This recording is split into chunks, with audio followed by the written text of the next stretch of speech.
psychologist. I wasn't always a psychologist. I was a screwed up teenager like every other psychologist and wanted to know why, so I went away and studied psychology, and of course here I am many years later, and I'm still screwed up, but at least I know why, so that's quite useful. It comes in handy for something. So that's what I'm going to be talking to you about today. I'm based at the University of Greenwich, not far from here, just over the water. It's actually one of our rivals, but you know, that's okay. Based in the psychology department, I do a lot of research on psychedelics. I sometimes do research when I'm not on psychedelics as well, but that isn't anywhere near as much fun. And I do a lot of research on what I call exceptional human experience, so all the kind of the weird end of the spectrum of psychology. I teach on the mainstream psychology course what we call abnormal psychology, which is an awful phrase actually, but that's what you get on an average psychology degree. You get, you know, the stuff, the normal, so-called normal psychology, you know, all the stuff in the middle like social psychology, individual differences, personality and all of that, neuroscience, and then you get abnormal psychology, so-called, all the stuff that happens when things go wrong. But what I teach is the other end of the spectrum, and those are unusual experiences which are not necessarily pathological, which are called exceptional psychology. You don't get a lot of that on your average psychology degree. It's all about the normal stuff or what happens when it goes wrong. I'm talking about the really interesting, kind of weird end of the spectrum. So one of the things we do at Greenwich is we organise a conference there. Some of you may have heard of it, called Breaking Convention. Have you heard of it? That's one of our directors down there. I don't know what she's doing. What are you doing here? And we started out actually at the University of Canterbury in Kent in 2011, and we thought, you know, we hadn't had a psychedelic conference in the UK. We put one on, and we were enormously surprised. There was about 500 people turned up, and it was a great success. And they weren't all hippies either, which was another surprise. Mostly academics, mostly hippie academics actually, there you go. And so we thought we'd do that again. A couple of years later we did it at the University of Greenwich this time, in 2013. We had something like 700 people come. We were kind of enormously rewarded by that experience. So we kept doing it every 2 years at Greenwich. 2015, we had something like 800 people come. There's Amy at the front, look, you can see one of them just down there. That's you, isn't it? Sorry, Amy. And you know, the whole conference itself, just coming, was kind of quite a transformative experience. We had over 150 speakers, workshops. We weren't giving out any psychedelics, I hasten to add, and kind of music and art and after parties, and just being there, people felt refreshed and changed. And so we thought we'd put it on again this year, and we thought we might look something like that. It wasn't far off actually. I haven't actually got the photo this time, but there was about 1,000 people coming. And just telling you all that, not just to plug our brilliant convention, but also to say that this is a really expanding field of interest within the academy. It's kind of literally a mushrooming field of research, and scholars from every department come to our conference, and they're growing year on year. It's a hot button topic, you might say, if you're prone to saying things like that. Now, the thing about psychedelics is, not only are they becoming more prevalent in their research within the academy, the number of psychedelics we know about has been steadily increasing. In fact, not just steadily increasing, but exponentially increasing. So, being a good scientist, I tried to plot a graph on this, and it was said, you know, in 1900 we knew of about 2 psychedelic substances at that time. And Alexander Shulgin, the godfather of MDMA, said that, you know, the number of psychedelics that we know about has increased by a factor of 10 every 50 years. So sure enough, by 1950 there was something like 20 psychedelics. By the year 2000 there were 200 different psychedelic substances that we knew of. So sure enough, this is one of my test subjects. Already. Yeah, what they put in your coffee. And so I wanted to check this. So in 2012 I did a kind of quick survey, and we reckon there's about 350 different psychedelic substances we know of, which means that we're on course for this exponential increase. By 2050 there'll be 2,000, by 2100 there'll be 20,000 different psychedelic substances, all of which put you in kind of somewhat of a slightly different altered state of consciousness. So there's a lot to discover and explore, what it can tell us about neuroscience, about human psychology and, you know, the weird ways in which you can experience reality, whatever that is. So for those of you who don't know and are able to blot out the weird noise coming out of the wall behind me, I'll give you a really chewy definition of what psychedelics are, and that is they are substances which, without causing physical addiction, actually some of them do cause physical addiction, but we won't talk about those, craving, major physiological disturbances, delirium, actually some of them are called deliriants, so we'll ignore those as well, disorientation or amnesia, and yes, some of them do cause amnesia. They more or less reliably produce thought, mood and perceptual changes otherwise rarely experienced except in dreams, contemplative and religious exaltation, which we'll be looking at in more detail, and flashes of vivid involuntary memory and acute psychosis. So that's a kind of somewhat useful definition, but we'll move on from that. Essentially, psychedelics make changes, qualitative changes to your state of consciousness. Most other psychoactive drugs will just, you know, stimulate you or kind of reduce your levels of stimulation. They'll relax you, you know, like stimulants, for instance, or, you know, benzodiazepines. But psychedelics change everything about your experience of consciousness, from your sense of self, your sense of time, your kind of moods, your perceptions of the outside world. Everything can change in a psychedelic experience. So I'm going to give you a little bit of the science behind that. It's going to be very small. Here's a chemistry lesson. There you go, that's the chemistry lesson over. No, I'll unpack that a little bit for you. So there's two major classes of psychedelics that we know of. The first type are called tryptamines, and they are structurally similar to tryptamine, which is also the base compound of serotonin. Serotonin, as you probably know, is a very important neurochemical in the brain. It's responsible for our kind of mood, our kind of keeping us kind of happy and alert, and also for higher cognitive functions like, you know, everyday good stuff like thinking and problem solving and decision making. So it's a very important chemical in our brain, and these psychedelics, tryptamines, are somewhat structurally similar to serotonin, and they also work in a large part on the serotonergic system in the brain. And they include things like LSD, psilocybin, which is the active principle in magic mushrooms, and DMT, which is naturally occurring psychedelic in the human body even. Then there's another class of psychedelics which are called phenethylamines. They're more structurally similar to dopamine. They also work on the dopaminergic system, but also affect the serotonin system as well. So you can think of these as being like psychedelic amphetamines, because they belong to the amphetamine family, and they include things like mescaline, MDMA, otherwise known as ecstasy, and all these kind of new designer drugs like 2CB, 2CI, 2C, whatever you want really. All the alphabetamines, if you want to call them that. Many of them anyway. And so, you know, it'd be kind of quite nice for our understanding of neurochemistry and neurobiology if there was just these two categories, but there's not. There's a whole bunch of other psychedelics which don't fit easily into those categories, things like diterpenoids, mu-opioid, receptor agonists, anticholinergics, cholinergics, NMDA antagonists, cannabinoids, etc., etc., etc. So it makes it all the more complicated and more interesting as well. That's the chemistry lesson over. I think. Oh no, I lied. Just to kind of demonstrate that to you in a bit more of a kind of graphical way, you'll notice that most of these all kind of have a very similar structure. They're all structurally similar to serotonin, LSD, DMT, psilocin and psilocybin and 5-methoxy-DMT. They all have this basic tryptamine structure, and then the odd one out on the right at the bottom there is mescaline, which has this kind of more dopamine-like structure. There you go, that's tryptamine, and there's dopamine. There you go, that's the chemistry lesson definitely over with. Moving on to the neuroscience. Now, we didn't know much about the neuroscience of psychedelics. I mean, some amount, but we'd never done any brain imaging with psychedelics until very recently. And that would seem quite strange because, you know, high-tech brain imaging has been around for quite a while. But there's one kind of small component to doing research, and that is, you know, availability and legality and all those kind of things. And something happened in the 1960s called prohibition, which made psychedelics illegal. Now, that was aimed supposedly to stop people taking them recreationally. It didn't do that because the number of people taking all recreational drugs, so-called, has steadily increased year on year since the late 1960s when prohibition came in, including psychedelics.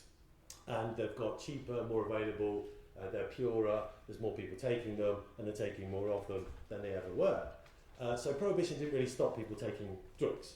What it did do is it stopped researchers doing research with them scientifically in humans. So there wasn't really any human studies with psychedelics until very recently.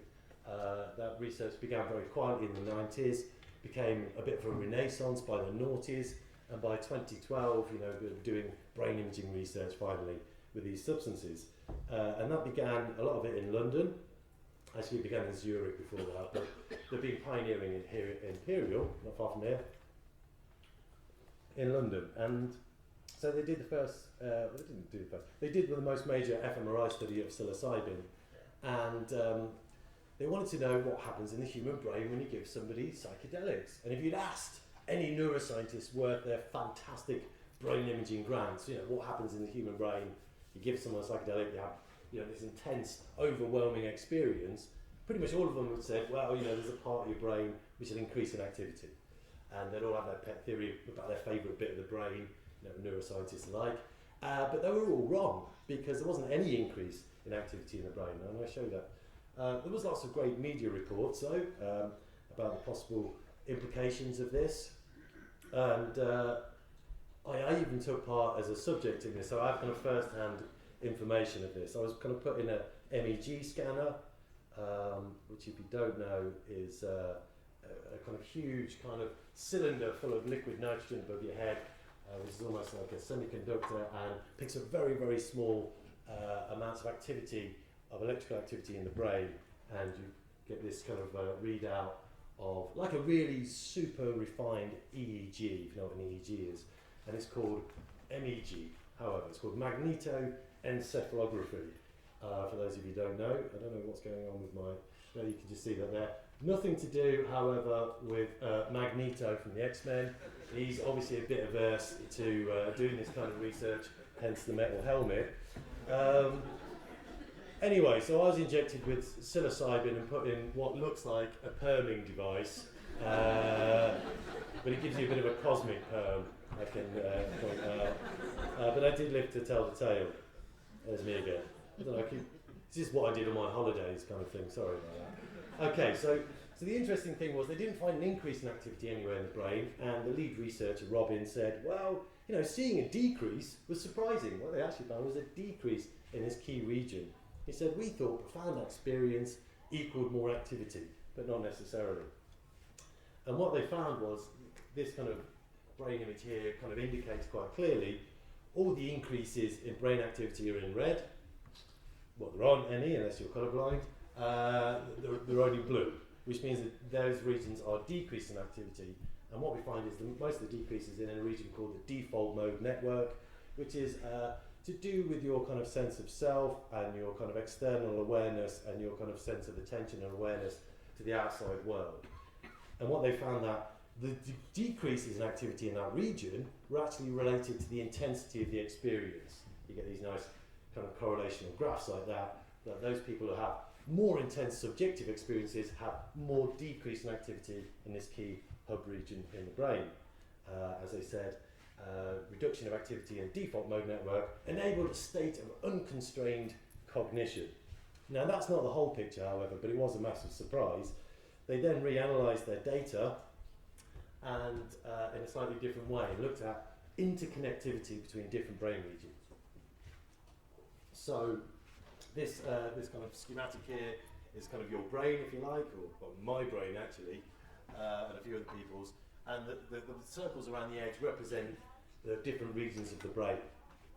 And the lines in between represent the amount of communication between those different regions. So the one on the left is your brain not on drugs, this is your brain on a placebo, and you'll see there's a small amount of interconnectivity between different regions of the brain. And then the one on the right, you'll notice, is a little bit different. That's under the influence of psilocybin. Now the first thing you notice is it doesn't look like a scrambled egg, which was a massive surprise as well, because that's what we were told to believe for many years. This is your brain on drugs, crack an egg into a frying pan. What actually happens is there's a lot more interconnectivity between different regions of the brain. So hyperconnectivity. So, suddenly your occipital lobe strike up a conversation with your temporal lobe. Oh, hi, we haven't chatted in a while, we were strangers, but now we're good friends suddenly. And interesting things occur. So now, how do you kind of rationalise that with the idea then, okay, you've got this hyperconnectivity, but there's also no increase in activity anywhere in the brain, in fact a decrease in this key region. They seem somewhat incongruous initially, but then think of it like this. Monday morning, so tomorrow morning, think of all the people who are going to drive to work in London. It's kind of going to be quite hectic on the roads, especially with all the snow. I nearly didn't make it here. And you just say, okay, I'm going to say half of the people who have to drive to work, just stay at home and watch Rick and Morty. It's probably better educational value anyway. And the other half of you go off to interesting places like Bognor Regis and Birmingham and other places that begin with B. And that's kind of what's happening in the brain, your brain being the country. And that there's more communication between different regions, but there's less activity going on overall. With that awful analogy, you'll be delighted to know that's the end of the Neuroscience lecture. It's not rocket science, is it? But then rocket science is quite simple anyway, so don't worry about the neuroscience. We'll move on to the psychology, because that's the important thing, I think. And so what are the basic psychological effects? Now I'm going to give you a really chewy definition. We could probably skip all of that. They affect all of our mental functions: perception, emotion, thinking, body awareness, our sense of self. Our perceptual sensory effects, often but not always, are primary. Objects in our field of vision appear brighter or duller, larger or smaller, seem to be shifting shape and melting. Sounds are softer or louder or harsher or gentler. We hear new rhythms in the wind. Our emotions overflow or dry up. Anxiety or fear or pleasure or relaxation, all feelings wax and wane. Our thinking processes speed up or slow down. If you're feeling any kind of strange sensations, that's just me talking, don't worry. Thoughts themselves become confused or clearer. The significance of things take on more importance than the things themselves, i.e. meaning becomes amplified. Time collapses. In the blink of an eye, 2 hours pass, or time expands. A minute contains a never-ending march of sensations and ideas. We feel the body no longer exists, or that the mind and the body have separated. So there's many, many, many things that can occur. In short, psychedelics affect every aspect of our consciousness. So that's a quote from Rich Strassman. I mean, the bottom line is the take-home message, essentially. But it's important to remember that the substances themselves are not the whole story. And this kind of mistake was made earlier on when they were looking at these substances back in the 1950s. They thought, that these things are psychotomimetic. Now, they just discovered the first neurotransmitter at the time, serotonin. They realised that LSD, which they recently just discovered, also had a structure similar to serotonin. They figured, psychosis could then therefore be a kind of imbalance of chemicals in the brain, and things like LSD could mimic psychosis. And so these things were researched for their properties as psychotomimetics, things that mimic psychosis. And they did things like put people in a room, handcuff them to a bed, and lock the door on their first ever acid trip without any preparation. And guess what? People had bad experiences. See? It's a psychotomimetic. They had a psychotic reaction. There you go. Proves our theory. What they then shortly after discovered was if you put somebody in a room with nice lighting and you don't handcuff them, and you play the nice music and you have a nice therapist there to help them through the experience, they tend to have nice experiences. Go figure. So the context in which people take these substances are extremely important. And so it's not just the substance, i.e. the dosage and what the drug is, set, i.e. your psychological framework, and the setting where you take the drug are as equally important. So those three things together, substance, set and setting, are what the factors that predict the kind of experience you'll have. And that was one of the kind of most important things that Timothy Leary did before he left Harvard and became the high priest of psychedelia under a bit of a kind of media storm. Because he came up with the phrase. There he is. There he is as high priest of psychedelia shortly after leaving Harvard. He wasn't always blue. So, well, what next? Okay, so how do we ameliorate then the possibility for difficult psychological experiences, i.e. bad trips? I mean, we don't no longer call them bad trips, we call them difficult psychological experiences. And set and setting are quite important. But you're all asking, well, how often do these bad experiences occur? And we can't say with any certainty. There's a little bit of data now coming through, mostly based on survey reports. In the clinical context, for instance, Johns Hopkins University is a leading medical university in the States. They've been giving people psilocybin for experiments, and they said out of several hundred participants they've had first, so far they've given them psilocybin in a well-prepared and contained context. Only one person has had a lasting negative experience. So in the right setting, you can reduce the prevalence of difficult or bad trips quite significantly. If you look at recreational users, there are some online surveys that have been conducted, a couple of thousand respondents. Those in the blue, you can't read the key probably, so I can make up anything, but I'm going to tell you with honesty that the people in the blue region, over 50% are those who never had a bad experience on psychedelics. These are recreational users. Those in the green are those people who had a bad experience, maybe about 10% of the time.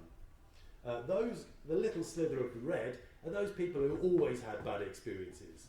Those are the ones who probably shouldn't be taking psychedelics. So the prevalence of difficult psychological experiences is, relatively positive, but they do happen, of course. And I can break down that data for different drugs. Different drugs seem to have different prevalence rates for difficult experiences. But the way people are looking at it now, researchers are saying, well, even the difficult parts of a trip, now it might not be that the whole trip is difficult or challenging, just sections of it. And usually people report that they get their best insights from those challenging experiences. So it may be kind of the long, dark tea time of the soul, but that they have kind of positive rewards from going through that troublesome period. And certainly within the clinical context, in the therapeutic context, those difficult experiences are kind of somewhat expected and also quite useful, because it allows the person to work through difficult experiences or psychological sticking points or traumas or whatever it may be. So they're kind of gold dust to the therapist, really. So long as the person ultimately comes out of it feeling like they've resolved the issues, or that they're not traumatized or re-traumatized by the actual experience, we're making progress. Okay, so I'll leave that there for now. But what about the onset of psychosis then? I mean, not all difficult experiences lead to psychotic reactions. And so what is the prevalence of psychosis? This is an interesting question. It wasn't really answered until recently, but it used to be said in the 60s, if you've taken LSD 3 times, by definition you're clinically insane. Now I don't know who said that, but it was kind of one of those things that were bandied around, with these urban myths. You don't now think that's true either. It wasn't until recently there was a couple of large-scale epidemiological surveys were conducted across large kind of cross-sections of people in the United States, 130,000 people in 2 different surveys each, and they looked at people's previous use or life use of drugs and their incidence of psychiatric treatment and mental health problems. And they found that virtually all drugs were related to worse mental health conditions. So that, if you have a history of taking drugs, you typically had a history of mental health conditions. You were more likely to. That was a trend. Except for psychedelics. And they found that, actually, if you drill it down to certain substances, people who had taken LSD and psilocybin had lower incidences of psychological distress than the national population, than the national average. 1 year, psychiatric medication inpatient treatment was reduced with those people who had used psilocybin, for instance. And just to put that graphically, you would expect these bars to be on the right-hand side of the dotted line, because that would indicate a kind of an increased tendency to have these kind of psychiatric indicators if you're taking these drugs. And what we find is most of these are actually below the dotted line, so that the general use of psychedelics is associated with better mental health across large population surveys. Now that doesn't mean that individuals won't have a psychotic reaction if they take a psychedelic, because we know that does happen. Everyone's got a story of a friend who took LSD and went mad and never came back. So how is it we see it across large populations? We don't find any trends, but we have individual cases. So now you can't extrapolate from individual cases, of course, but what you can say is that possibly there are people in society who have a propensity or underlying predisposition to develop psychosis, and taking a psychedelic may be a trigger for that, particularly if it's not taken in the right context, the right set and setting, i.e. in a held and trusted environment. But on the whole, we don't see a large-scale epidemic of psychosis. If you're looking at the clinical data, I mean, in the 1950s and 60s, these substances were used on a kind of fairly large scale for treating psychiatric conditions within psychiatric institutions, and I'm not going to kind of crunch through all of that, but basically the incidence of suicide was no greater than in the rest of the psychiatric population, and in some cases much lower as well. So just to sum that up, within the clinical context, we don't find an elevated risk of psychosis and suicide through the use of psychedelics within a clinical context, and we don't find an epidemiological relationship between psychosis and the use of psychedelics in the general population either. What we also know about these substances is, from a clinical perspective, not recreationally, is that the physiological risk of these substances, at least the known classic psychedelics, are relatively low. So for instance, there's no known overdose value for psilocybin or LSD. I just said that again. There's no known overdose value for psilocybin or LSD. And we know that because they've tried to test it and haven't found it. We have stories of drug smugglers, who've, the classic way of smuggling drugs across borders. If you've kind of relatively small quantities, you can wrap it up in something and swallow it. The thing is with LSD, pure LSD, a gram of pure LSD is 10,000 doses. So if you wrap up a few grams of LSD and swallow it, and then it happens to open up inside you on the plane, that's a very, very serious trip. The plane lands, you're still flying. That has happened, and the person involved lived to tell the tale. So people have been known to accidentally ingest tens of thousands of doses and survived. Psilocybin also has no known overdose value. Now, that's a curious statement really, because psilocybin kills approximately 0 people every year from overdose, so it's very physiologically safe, but however is a class A drug, okay? You can get a maximum of 7 years in prison for possession and up to a lifetime in prison for supply. Now what they found in recent clinical drug trials is, a preliminary research, I'd say, it's not a full drug trial, that psilocybin can be useful in treating addictions, in this case tobacco addiction. And they found that 1 year later, after the person taking one high dose of psilocybin with psychotherapy, that half of their sample had managed to abstain from smoking for a year. For a year later. This is one of the most successful nicotine treatment programs ever. Tobacco, on the other hand, kills hundreds of thousands of people every year, is legally available if you're over 16, and doesn't help you get off your other addictions.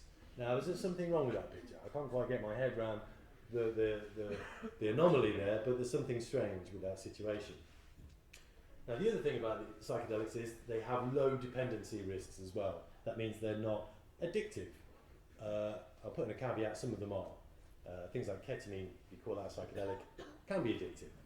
A colleague of mine was giving a lecture to a psychology audience on about ayahuasca. Has anyone here heard of ayahuasca? Yeah. Oh, I thought you might have done. And he's been researching it for years, an anthropologist, and he was giving this lecture and he said, and somebody put their hand up and said, but aren't these substances addictive? And he says, oh no, I would know, I've taken it thousands of times. And it's quite right, it's not addictive. You just keep taking it, it's great.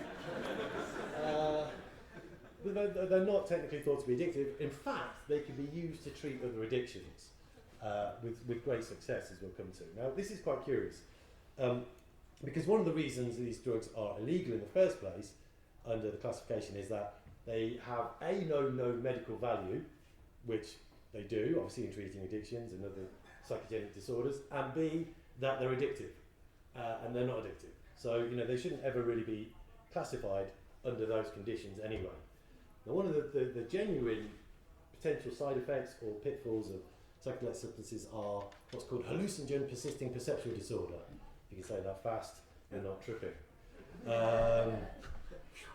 So that is a condition whereby, you know, the drugs should wear off, but you're still having perceptual distortions.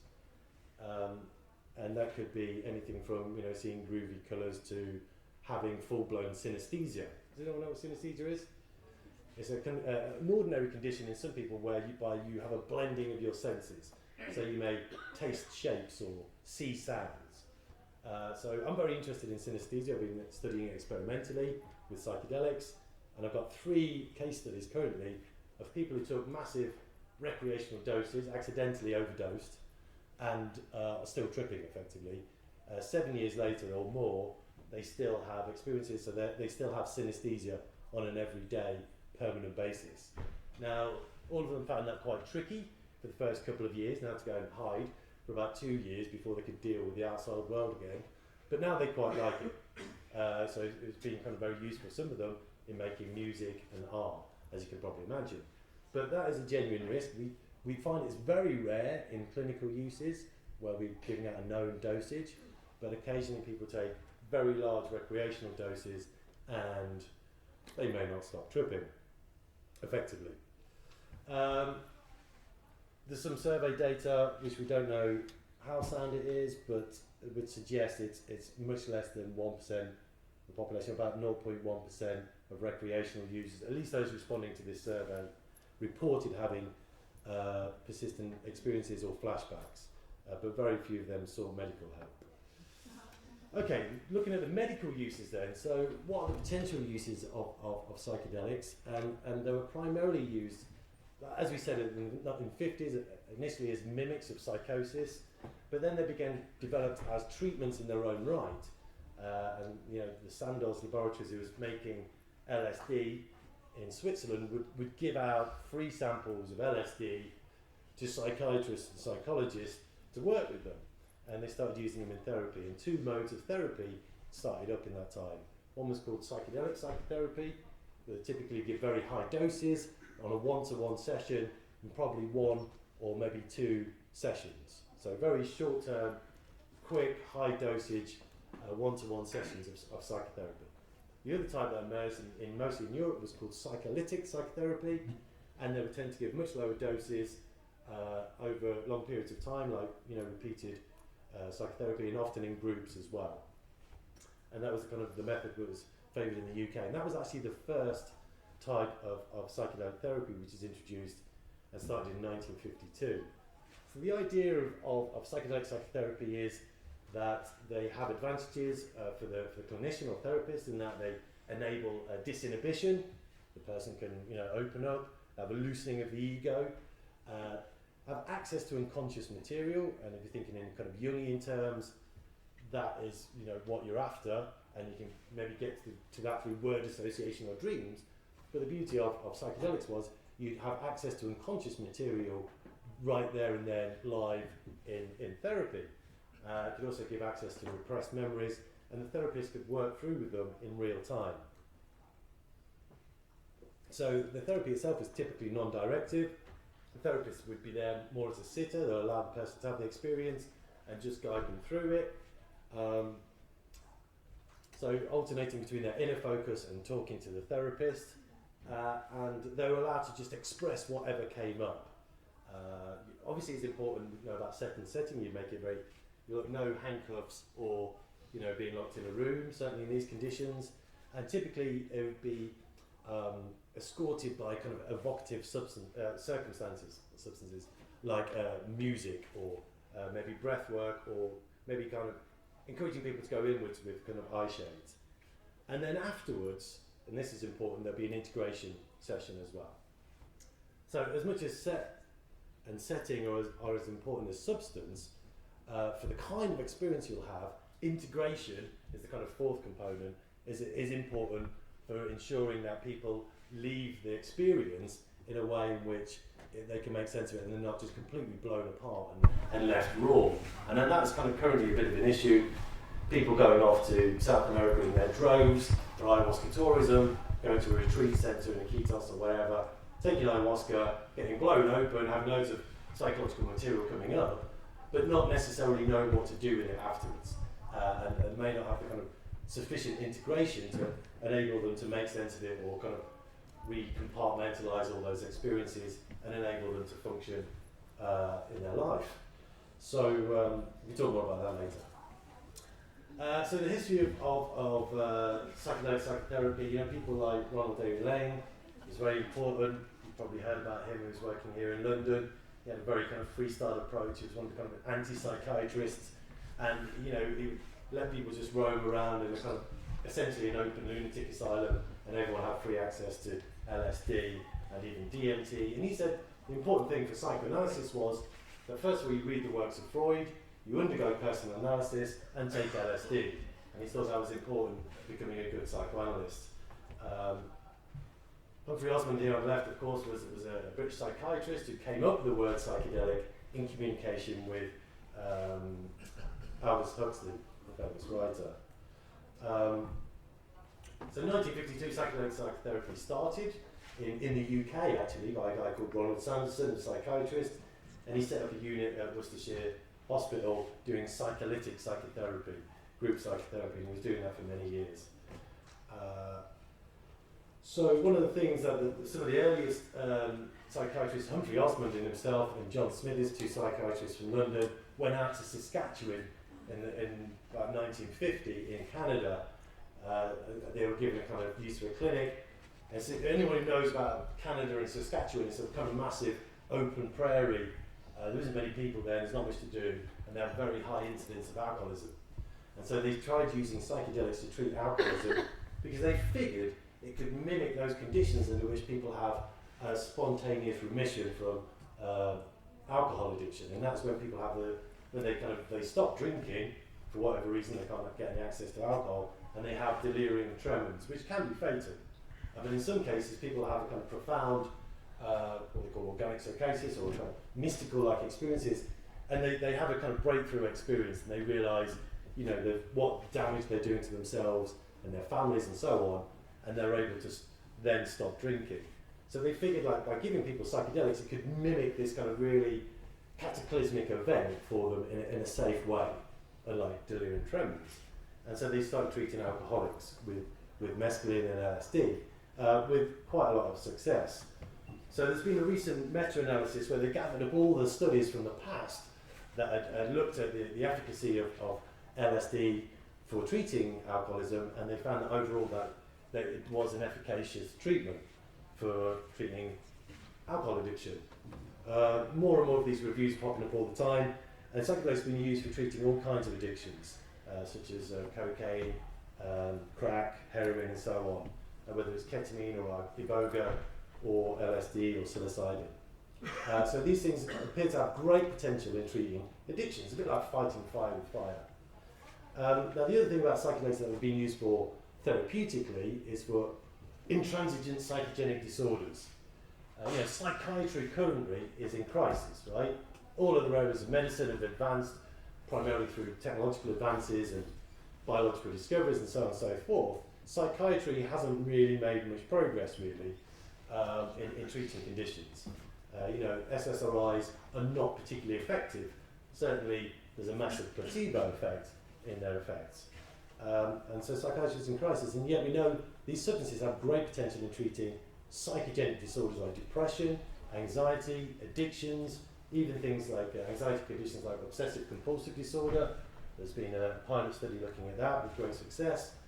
And the use of things like MDMA, i.e. ecstasy, well it's not, but that's what they call it, to treat post-traumatic stress disorder.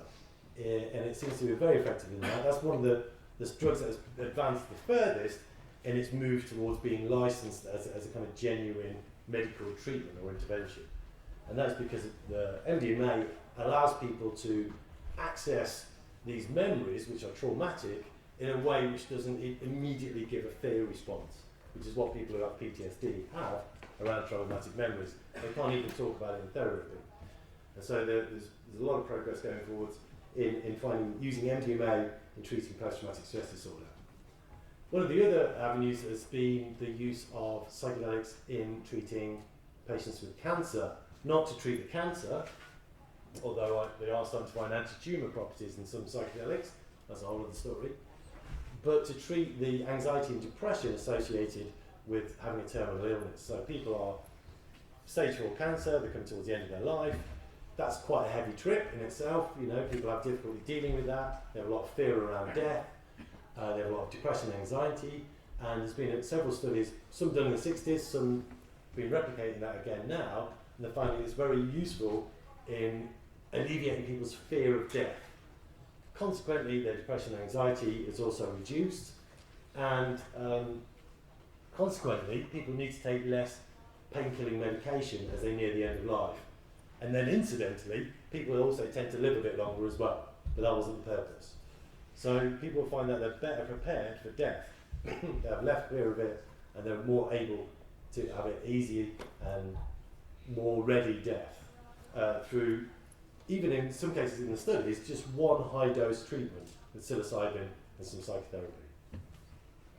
Now, why is that? And a lot of it seems to be due to the mystical experiences that people have, and I'll come back to that. So there's oodles of studies underway. This is actually massively out of date. This will just give you a flavour of it. So there's MDMA studies popping up all over the world for PTSD, use of psilocybin for treating various addictions and end-of-life cancer, use of iboga as treating addictions, and so on and so forth. The list of things, psychological conditions that psychedelics seem to have some use in treating, it seems to be never-ending. They're somewhat of a psychological panacea. And they may also have some uses in treating physiological disorders as well. In the UK, we're a bit behind the curve. Most of that research is in the States. There's some studies going on now, been going for about the last 7 or 8 years. I've been involved in the ones in red, and there's new ones popping up all the time. So this really is a kind of expanding field of research. So, now I kind of touched on this. So what is the difference between psychedelics and other drugs, however, though? Is this just pure pharmacotherapy? Now, if it was like traditional drug therapy, you could just prescribe the patient the drug, maybe monitor them, give them the drug again later. I mean, that's how most drug therapy is done. But the thing about psychedelics is that it's psychedelic-assisted psychotherapy. So you have to have some psychotherapy with the psychedelics. It's not psychotherapy alone, and it's not the drug either. It's both of them combined. And that seems to be important, which kind of confuses lots of psychopharmacologists. You know, how do you kind of categorize these things? And one of the important things that all the studies that I've looked at it, have found that the important thing is the kind of experience that people have. So in those cases where people have a peak or mystical experience, we find that they have much better outcomes, be it end-of-life cancer or nicotine addiction. So if you look at those people who have a certain cut-off point for having a full mystical experience, those that have the full mystical experience will have significantly better prognosis and outcomes than those people who don't have a mystical experience. So the actual experience that people are having themselves is hugely important. So it's not just pure pharmacological intervention, and hence the need for psychotherapy as well. So think of it like this, you know, a standard kind of psychedelic experience, it kicks in, it peaks, and then it kind of reduces, you have an afterglow, and then there are residual effects. In some cases, a year or 2 years later, maybe even 25 years later in one study. However, those people that have the peak experience, so-called the mystical experience, are those who have the best outcomes. What do we mean by peak or mystical experience? This is a tricky bit. I mean, one of the definitions of a mystical experience is it's ineffable, right? That means you can't put it into words. So I'm going to use a little graph here. Maybe a bit like that, without the beard. So what do we know about mystical experiences? I mean, this was a kind of an issue of great debate in the 1960s. You know, all these people started taking psychedelics and they're saying they're having spiritual and religious experiences, and various theologians say, oh no, that's total rubbish. You know, you can't have an experience, a genuine spiritual experience with a drug. That's just cheating. I mean, they didn't like the idea of it, let alone, you know, the notion of it. So there's a famous experiment done at Harvard by a contemporary of Timothy Leary's, a guy called Walter Pankey. He was an extremely kind of prolific and overqualified young character. I mean, by the time he was 30, he was a medical doctor, a consultant psychiatrist, a theologian, he'd done a PhD in theology as well, all at Harvard at a very young age. And he did this famous experiment, the Good Friday experiment, where they tried to settle the argument about whether or not drugs can give you a genuine mystical experience. And they took 20 theology students at Harvard, and they put them in the Good Friday experiment. So they put them in a church, and they piped, in a little chapel next to the church, they piped through the Good Friday Mass, about 3-hour Mass, and they gave half of them randomly psilocybin. And then they gave them all this questionnaire about whether or not they'd had mystical experience afterwards under kind of blind conditions. And guess what? You know, let's define it first of all. Pretty much all of them had a mystical experience. And they defined that by various measures which looked at their sense of unity, their transcendence of time and space, a deeply felt positive mood, a sense of sacredness, objectivity and reality, that the experience felt more real than real, that it had inherent paradoxicality, it didn't make sense, but it made sense, an alleged ineffability, you couldn't actually describe it, but it was transient as well. And also that it had positive changes in attitude and behaviour, i.e. long-term changes. And of course by their measures they found pretty much all of those indices were significant in those people who'd had the psilocybin and put in the church mass on Good Friday. So that seemed to settle the argument. There was even a long-term follow-up study 25 years later by Rick Doblin, who set up MAPS. Has anyone heard of MAPS? It's an institute in the States called Multidisciplinary Association for Psychedelic Studies, which has been kind of funding psychedelic research for the last 30 years or so. And he did a follow-up actually, and he managed to track down something like 16 of the original participants in that study, 25 years later. And of 9 controls and 7 experimental conditions, 9 out of 10 of those who'd been in experimental condition were still active in the ministry, compared to only half of those in the control condition, if that says anything. But what they also said was that all of them felt, 25 years later, that it was still one of the most profound spiritual experiences of their life. And these are people who are working in the ministry. They hadn't kind of gone around, oh no, I was just high as a kite. It was like, no, this was a really profound and genuine mystical spiritual experience. Now the argument kind of hung there for a while until Johns Hopkins University very recently got interested in this and decided they were going to replicate it. So this was a kind of very run-of-the-mill kind of department of psychopharmacology that were doing standard approved studies on drug addiction, things like caffeine and they just, a professor before he retired decided he was going to replicate the Good Friday experiment, which he did with kind of bells on basically. I won't go into all the details, but he basically found the same thing.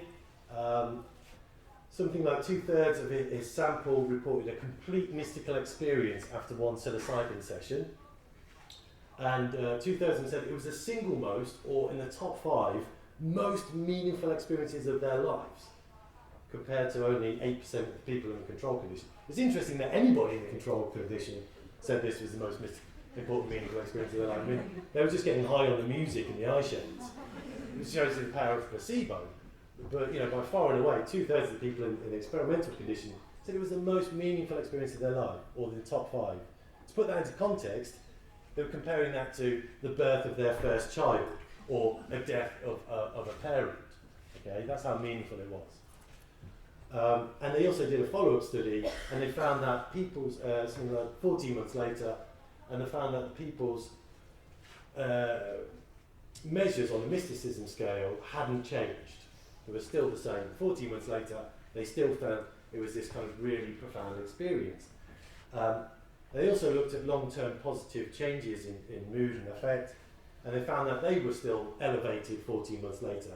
Not only by self-report, they asked their family and their friends and their colleagues, is this person much nicer and happier than they were before? And they all agreed. So even by peer report, these people had profound positive changes over a year later. So yeah, as Pankey said himself, the substances are necessary but not sufficient for a mystical experience. And setting is important. So they put these people in a conducive environment for a mystical experience. In the original Good Friday experiment, they were in church, they were theology students. In the replication study at Johns Hopkins University, they were all spiritual practitioners, but they weren't in the church, they were in a kind of nice, cosy room. Nevertheless, they had a high incidence rate of mystical experiences. A survey by a guy called Wolf reckons that about 25% of casual users will have a mystical experience on their first trip. So you get a sense of the power of set and setting. Nevertheless, a large proportion of people are still having profound mystical experiences regardless of the set and setting. Okay, so I'm going to move on to a bit more of the kind of, what do we mean by mystical experience? This guy here, Stan Grof, is kind of quite important in this whole story as well. He was a Czech psychiatrist, and he moved to the States. He started doing psychedelic psychotherapy.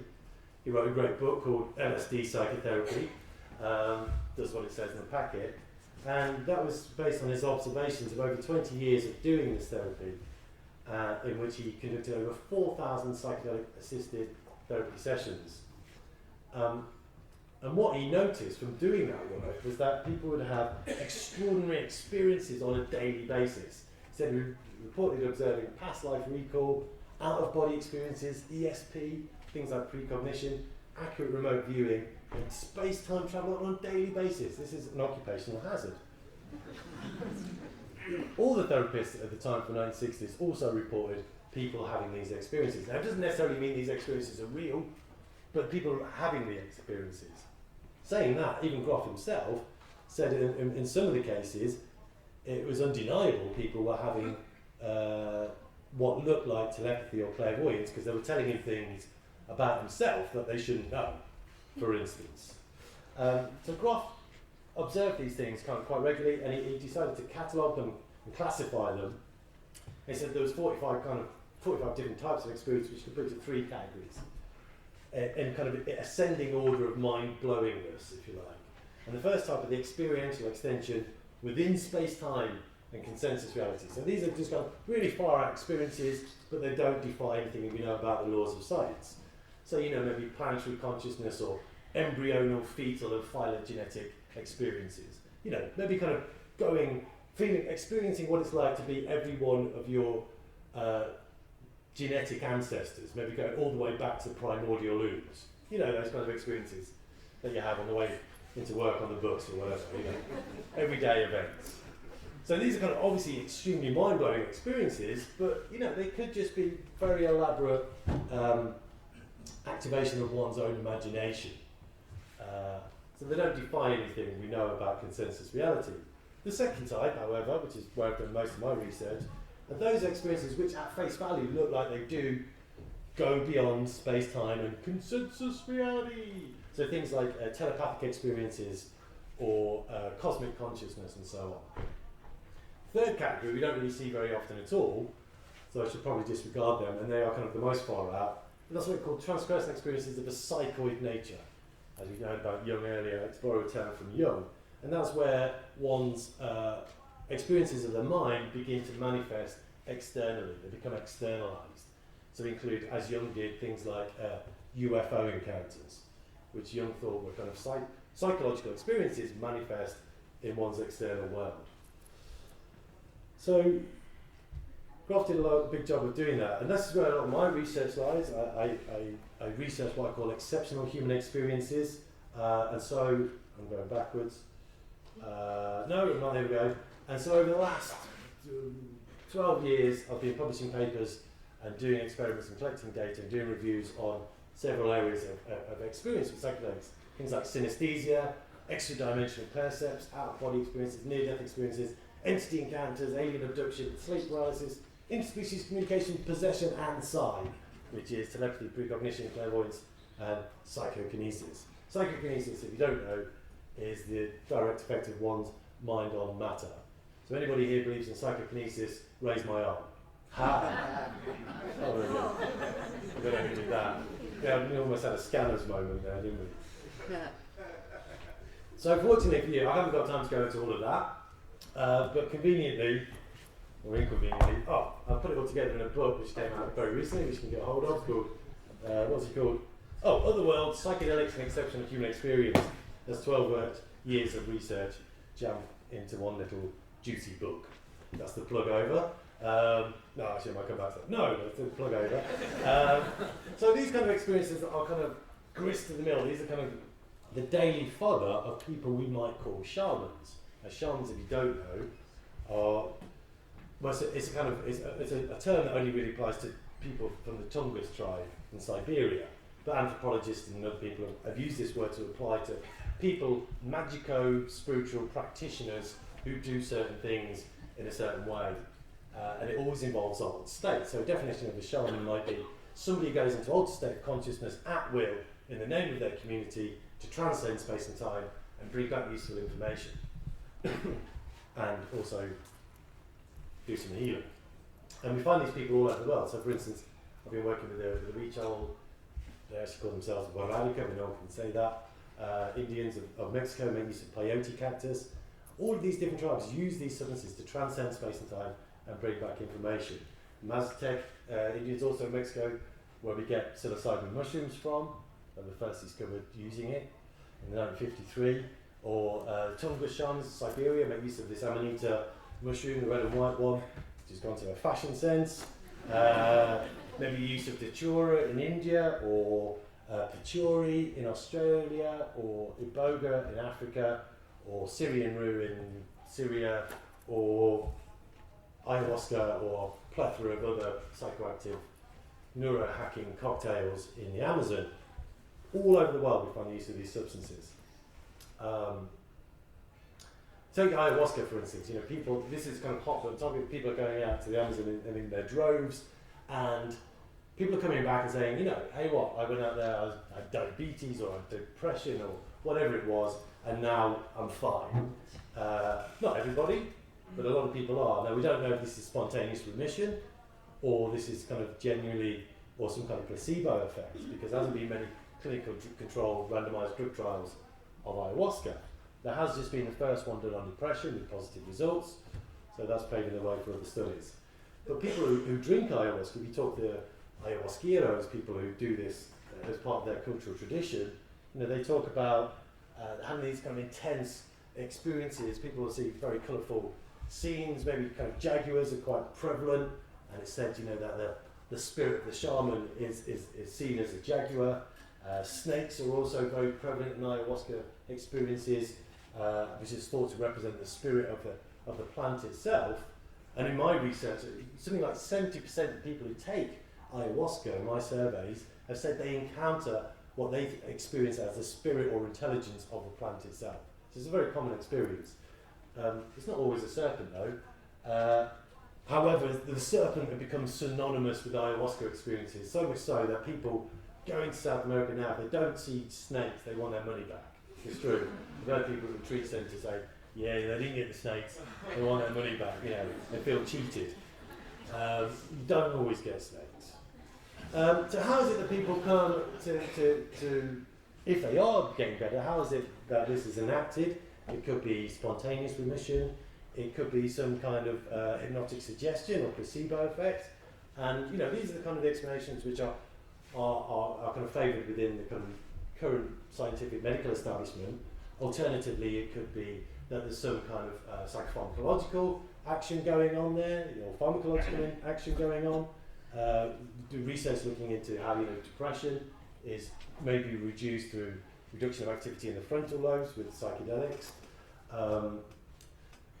Things like ayahuasca, the vine is thought to have neurogenetic properties, anti-tumour properties, anti-inflammatory properties, we're now discovering autoimmune modulation properties. So there are some physiological effects which we haven't really yet fully discovered. But if you talk to people, a lot of it is to do with the psychological experience. People will have an aha or revelatory kind of experience, like William Blake, his painting Revelation, whereby they maybe kind of relive some kind of trauma or any kind of trauma and just have an insight into how their psychological condition is giving rise to a physiological illness. And that in itself, cathartically can be curative. But it gets much weirder than that. Shamans talk about, as do people who take ayahuasca, talk about seeing inside bodies. They'll say they can see organs, and they'll be able to diagnose a person's illness, or they can see cells, or they can go down even further and say they can see DNA, which sounds completely bonkers, obviously, to our Western minds, as it did to Jeremy Narby, the anthropologist. I'm going to tell you a quick anecdote here, and I'll open it up to some questions, but maybe. Actually, I'm going to carry on for a bit. But Jeremy Noll was being a good Western kind of medically trained anthropologist. He was out in the Amazon. We were studying this tribe called the Ashaninka, and he thought, he was studying what they knew about the plants in the forest. He wanted to show that they knew or how to resource their environment well, so that loggers wouldn't come and chop it down. And he found that they knew a lot about all the plants in the forest, and when he talked to them, they said, well, how do you know this plant does this? And he said, oh, ayahuasca, the plants told us. And they were like, yeah, whatever. And he thought they were really nice people and they knew a lot of stuff, but he thought they were a bit bonkers because they had all these weird magical beliefs. Then they invited him to drink ayahuasca with them one day, and so he did. He stepped over that divide that anthropologists weren't supposed to do, and he went native. He drank ayahuasca, and then he changed his entire worldview. He didn't think they were bonkers anymore. He thought they were more sane than he was.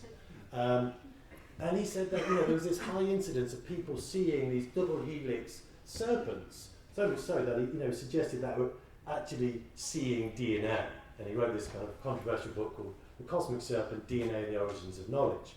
So he put forward this idea that ayahuasca shamans in the Amazon are actually seeing DNA, and that's symbolized as these double helix serpents, which we see in a lot of old folklore and mythology everywhere in the world, in fact. Now, it sounds like a totally untestable, bonkers idea until you know that this man here on the left, Kari Mullis, is a biochemist receiving his Nobel Prize from the King of Sweden, I think in the 90s, for his discovery of PCR, polymerase chain reaction, which is a very important process in our kind of what we understand about genetics these days. It allows you to take a single strand of DNA and replicate it, and therefore it gives rise to kind of genome mapping and sequencing and all this kind of stuff. So it was hugely important. He got a Nobel Prize for it, and then afterwards he said, well, basically I've taken loads of LSD, and I was able to fly alongside the strands of the DNA at a molecular level, see what was going on. True story. Obviously he said this after he got his Nobel Prize. But it's also said, probably, well, apocryphally, that the man on the right, Francis Crick, was under the influence of LSD after he'd stolen, the data from Rosalind Franklin, and was able to kind of determine from the data the DNA double helix structure of DNA itself, under the influence of LSD. That's what's been said. Now that story only came out after his death, so we can't verify it with Crick unless we get a medium in, but that's a whole other bit of research. But we do know that in his lifetime he did like LSD, and he said he would sue anybody who kind of reported this in the news at the time. And I had this on good authority from a friend of his who set up an organisation with him, that he used to put on these kind of masked balls at his house with bowls of LSD punch at the door. So he was definitely a big LSD fan. Whether or not he had taken it in 1953, when he discovered the double helix structure, we don't know. But it is possible. Especially seeing as LSD had entered the country in 1952. But it's apocryphal, we don't really know. It's a good yarn though, it's too good to miss out on. So is it actually possible to have an experience of seeing things on a molecular level? Well, not by our current Western scientific thinking, but it could well be an extension of a person's active imagination, stimulated by psychedelics based on a wealth of intellectual learning about the things you're experiencing, which give rise to experiences of being able to see inside bodies and cells and DNA. We don't really know, but we do know that these substances probably are useful in stimulating the imagination and human creativity. So you might know who this is. Made a few kind of important objects of the last few decades. Steve Jobs, of course, and of course he took LSD in the 60s, as did most of everybody in the home computing industry. And he said, doing LSD was one of the 2 or 3 most important things I've done in my life. Presumably, Apple was up there with LSD, and maybe his family, we don't really know, but it was important to him. And so he had this kind of a double persona, as did, in fact, the whole of the home computing industry in the States. We wouldn't have Macs and Microsoft and all this kind of stuff if it wasn't for psychedelics, probably, or they'd have come much later, or they'd look different. There's a great book called What the Dormouse Said. It said how the whole home computing industry, everybody was taking psychedelics, and that's how it came about. Who's the other one? Not Steve Jobs. Was it Microsoft tried? Bill Gates, yeah, that's it. Bill Gates also took LSD. Steve Jobs said he didn't take enough, or his products would have been better. That's probably right. But it wasn't just the home computing industry. There was a whole branch of physics called quantum cryptography, which came out of a bunch of out-of-work physicists who got together and took loads of acid and worked on theoretical physics because they couldn't get the grants to do kind of lab-based physics. And now quantum cryptography is like a multi-billion-dollar industry. There was some research done at the time, the only study of its kind, where they looked at kind of creativity in top-level professionals in science and engineering and architecture. They gave them mescaline and they got them to work on one of their own inherent kind of research problems. And they tested them after the mescaline. Most of them said it opened up new avenues of investigation. They attempted numerous novel problems. On their kind of measures, they all said that there was no decrease in any of these indices. Enhanced their ability to solve problems. They were able to work with people afterwards, they said. It enhanced their attitude towards their job, increased their productivity, they were better able to communicate. And a number of patents, products, or publications came out of that bit of research from the participants. That was one of their indices of success. So things like a mathematical theorem for NOR gate circuits, a conceptual model of proton, a linear electron accelerating beam steering device. We've all got one of those, haven't we? We know what that is. And so on and so forth. So there was a number of novel items which came out of that research, which you may not be aware of. I was actually involved in a study where we replicated this study with LSD, with top-level scientists in the last couple of years. We haven't published the results yet, so I can't tell you what happened. But we took kind of top-level scientists, Oxford, Cambridge, PhDs in physics and maths, people from CERN and NASA, and we gave them LSD for the first time so they could work on their research problems. And all of them at least expressed some kind of positive outcome in terms of having some fresh ideas or outcomes, and there was at least one patent has so far come out of that, but I can't tell you what it is. I'm just going to show you the picture, you can work it out yourselves. If I tell you, I'll have to kill you. The point of this being that creativity can be stimulated through, or creative problem solving, it seems to be kind of stimulated through the use of psychedelics. And it's what we call divergent thinking, particularly. Is that the kind of people have a fresh associations of ideas, probably something to do with the underlying neurochemistry in that different regions of the brain are communicating with each other, which aren't ordinarily talking to each other, and so you're having to have ability to kind of think about things in novel ways. That's called divergent thinking. Conversely, though, we see a reduction in what's called convergent thinking, which is the ability to have normal, logical, linear thinking and operate heavy machinery and get on the bus and that kind of stuff, which doesn't get enhanced by the use of psychedelics. In fact, most of our scientists couldn't operate their own laptops when they tried, but they did have lots of great ideas. The point about that in terms of mental health is I think you can look at creativity as a kind of polar opposite of mental health problems. I think if you are creative and being creative, it's an indices of mental health, and it's also probably somewhat of an antidote to it as well. I'll let you discuss that. I haven't got any hard evidence, it's just a kind of intuition. What we also found is that related to creativity, they found that long-term changes in personality through the use of psychedelics.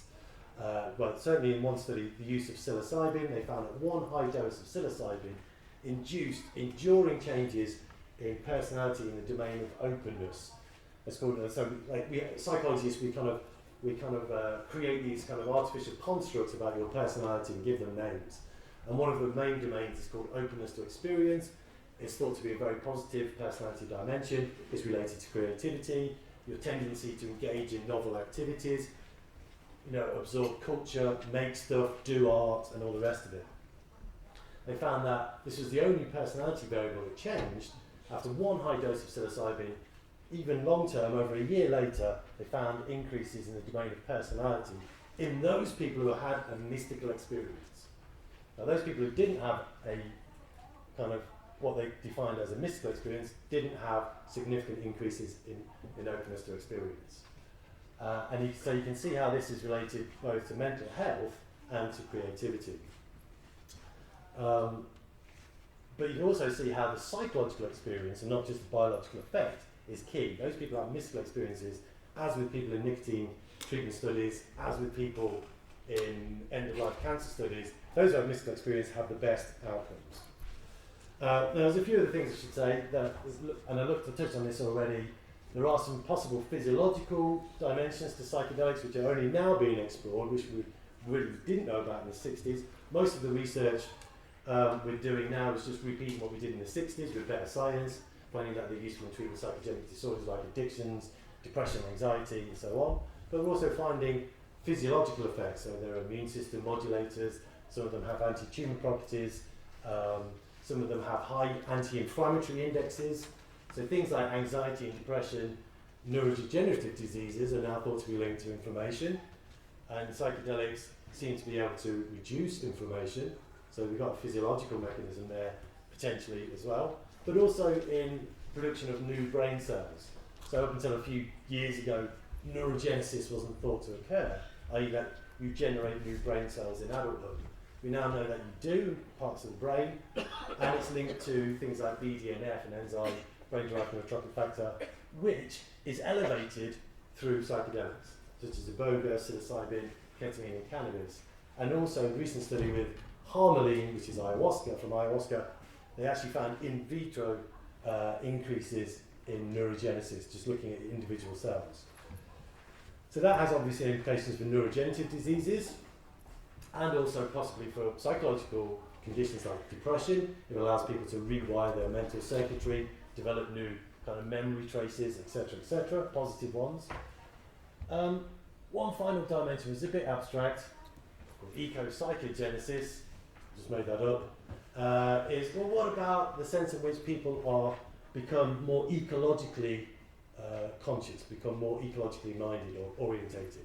And I think this is also important. There's a branch of transpersonal psychology or psychotherapy called eco-psychology. And the main purpose of eco-psychology is nature as therapy. Like nature itself can help us heal and get well. And illness is essentially about our alienation from nature. A lot of psychiatric conditions are at least massively influenced by urbanisation. Schizophrenia, psychosis, depression are much higher in urban environments. We passed the tipping point a couple of years ago, but there's more people on the planet living in urban environments than living in rural environments. We have mega cities with over 30 million inhabitants. Depression in London is running at about 30% of the workforce. Okay, these are urban diseases, and it's about alienation from nature. Now the interesting thing is, well, what role does psychedelics play in that? So I did a survey of psychedelic users, and I asked them, so how have your psychedelic experiences changed how much you interact with nature? A very tiny percent said they interact less with nature, having taken psychedelics. The vast majority, about 2/3, said they interact much more with nature, having had psychedelic experiences. So you can get people outside, digging holes, playing with worms, climbing trees, swimming in rivers, whatever. That's useful. How about their connection and concern? We found that 100% of people who are taking psychedelics had an increased connection to nature. So they felt more connected to nature. 100% of people taking psychedelics said they felt more connected from their experiences. And from an ecological perspective, not a psychological perspective, 2/3 of them had an increased concern for nature as well.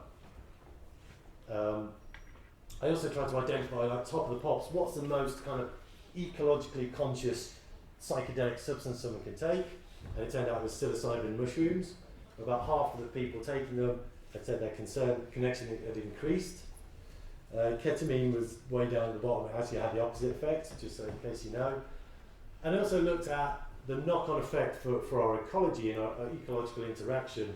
There is an adage that to heal ourselves, we need to heal nature, right?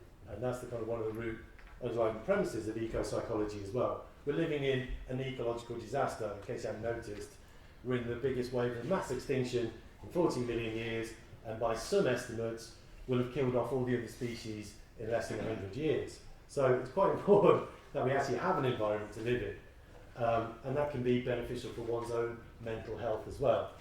So how did those changes in attitude transpose into changes in behaviour? We found that 2/3 of people were more aware of ecological issues. More than half of our sample changed their diet, which is going to have health benefits as well. So they became vegetarian, vegan, raw, whatever.